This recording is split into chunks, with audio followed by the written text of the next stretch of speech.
Professor Vila, fellow classmates. Welcome to my posting on our week 4 discussion about use of force.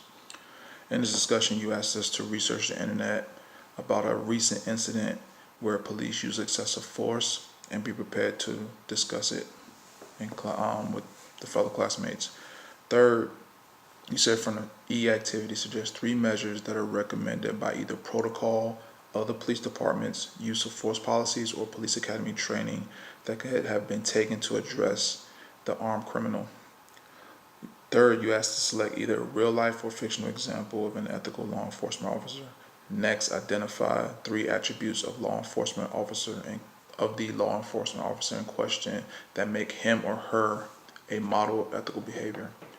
All right, first I'm going to start off by addressing the definition of force. I did some research and says police use of force, broadly speaking, the use of force by law enforcement officers becomes necessary and is permitted under specific circumstances, such as in self-defense or in the defense of another individual or a group. There is no single universal agreed upon definition of the use of force. The International Association of Chiefs of Police have described use of force as the amount of effort required by police to compel compliance by an unwilling subject. Officers receive guidance from the individual agencies, which means whichever police department that they work for, whether it's NOPD, New Orleans Police Department, LAPD, NYPD, BPD, Baltimore Police Department, or even APD, which is Austin Police Department, which jurisdiction, pretty much serves around here where I live at. But there is no universal set of rules that govern when officers use force and how much. With that being said, you have to understand that no 2 situations are the same. Neither are 2 officers.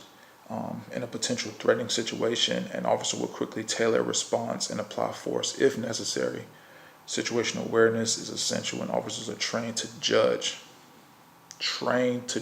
when a crisis requires the use of force to regain control of a situation.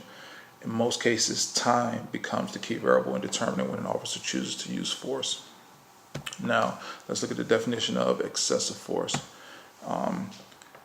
Excessive force states that there is no concrete definition of the word excessive force. Police have to use force to subdue suspects every day, which is true, which is what I just stated.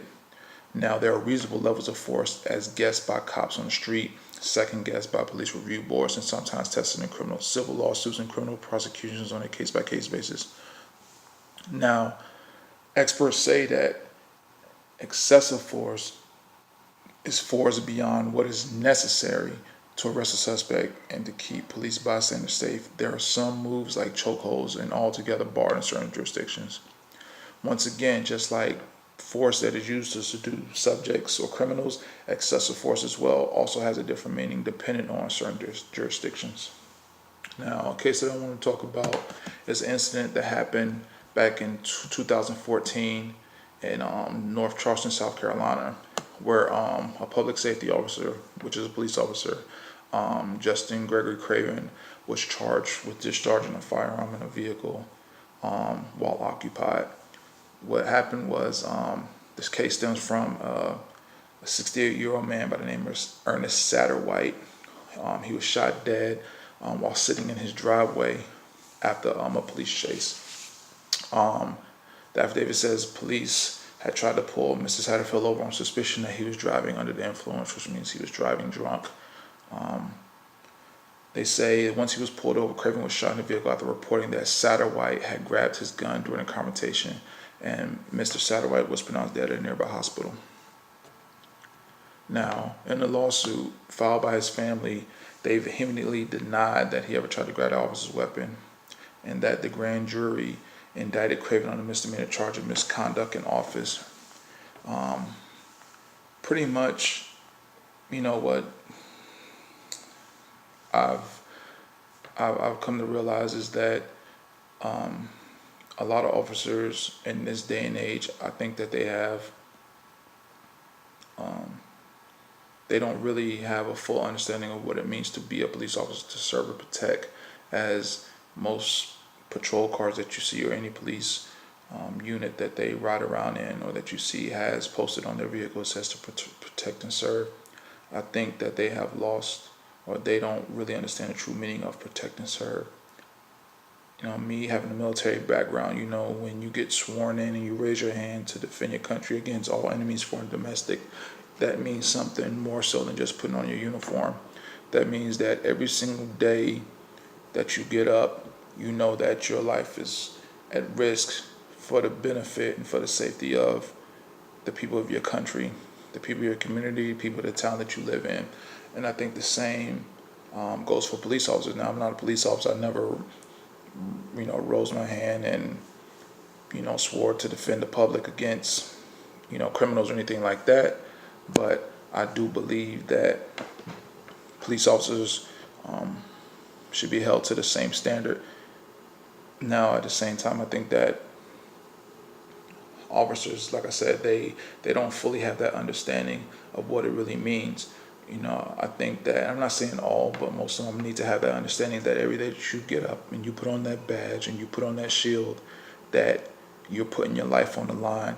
And I think that's understood by most police officers, if not all, that is part of the job.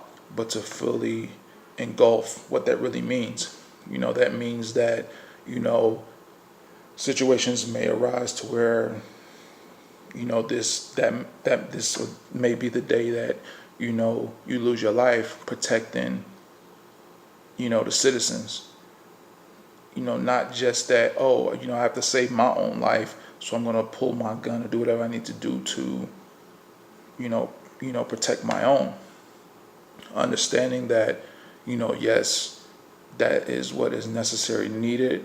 When we talk about excessive force, but at the same time, I think that is like the first option more so than anything else. They lose sight of what it really means as far as drawing your weapon. I think if it goes back to it, if they really sat down and they thought about what it really means to be a police officer every day, I think that there would be less incidents of excessive forces, especially that results in death of a suspect or alleged criminal or alleged suspect. I think that police departments should do better training in getting them to understand that the psychological side of it. I think there's a lot of fear, and I could totally understand because we're living in a different day and age, a different time, to where there are a lot more guns on the street, criminals are a lot more violent, and officers are at risk a lot more. But at the same time, that comes with the job. I think that there could be a better training, and once again, I'm not saying that they're not getting trained, so no disrespect to any police officers out there. My hat go off to you, because you do serve your community and you serve the cities in which you dwell, so my hat do go off to you. But as far as recent incidents that have been taking place with the use of excessive force, whether it's a suspect being killed or hurt to a certain extent, I think there needs to be a little bit more training so that police officers have that understanding of what it really means. And I think that probably will help quench these rash of excessive police, what's the word I'm looking for, excessive use of force by police officers, especially dealing with a lot of these shootings.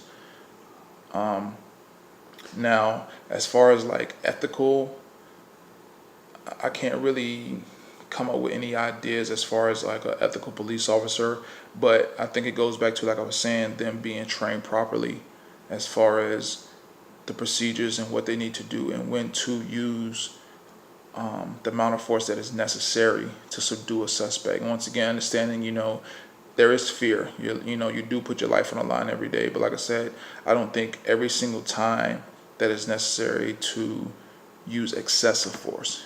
I'm pretty sure that in police trainings they are taught self-defense, how to subdue subjects, how to call for backup, those things. I think that if I'm a police officer, and this is just me, circumstances warranted, if I felt that, I was really threatened and that my life was on the line, I would call for backup, and wait.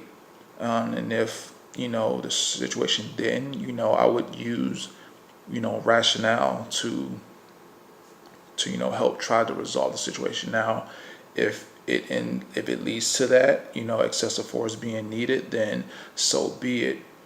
But at the same time, I think that leads up to the individual and what they feel is excessive. And for most of the time, most police officers are going to agree that depending on the circumstance and what came of it, that excessive force was needed. It's always going to really side with the police department, especially with, the lawyers that protect them in the union as far as what they consider is excessive and what is needed because they are police officers.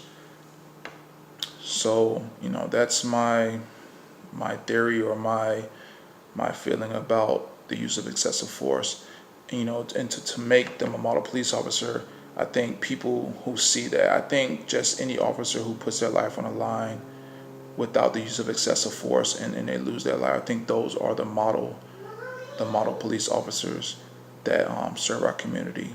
The ones who did not pull their weapon. I'm not saying that those who do are not setting models for the, for what a police officer should be like, for what a police officer should be like. But I feel that those who have lost their life in the line of duty without having to, draw their weapon, those are the ones who I think, took it upon themselves to say, you know what, I'm going to do what the job requires. I'm going to approach this like it's, I'm going to take this step by step. I'm going to take it with what the circumstances warrant. I'm pulling somebody over. There's no need for me to have my hand on my gun. There's no need for me to draw my gun because this is just a simple traffic stop. But also knowing that, hey, this could, be the last time that, I'm standing here in a uniform because I could get shot down. And I think those who do, for the most part, who do lose their lives in the line of duty are those who have that understanding that, hey, it is my job as a police officer to protect my community, and that, I this is the risk that comes with it. And once again, I do apologize to any law enforcement officers out there. I'm not taking anything away from what it is that you do. I applaud you. My hat goes off to you. And once again, I'm not judging all police officers based off the acts of the few. But like goes back to like I was saying, is just there needs to be some sort of training about as far as what it really entails to be a police officer. And I think that once that happens, that it will be a better understanding. It will lessen the chances of the use of excessive force to subdue subjects that most likely end in the death of a person. Once again, I hope that this posting gives you a little insight as to how I feel about the use of police force and what is necessary. And I look forward to further discussions. Thank you all. Have a good day.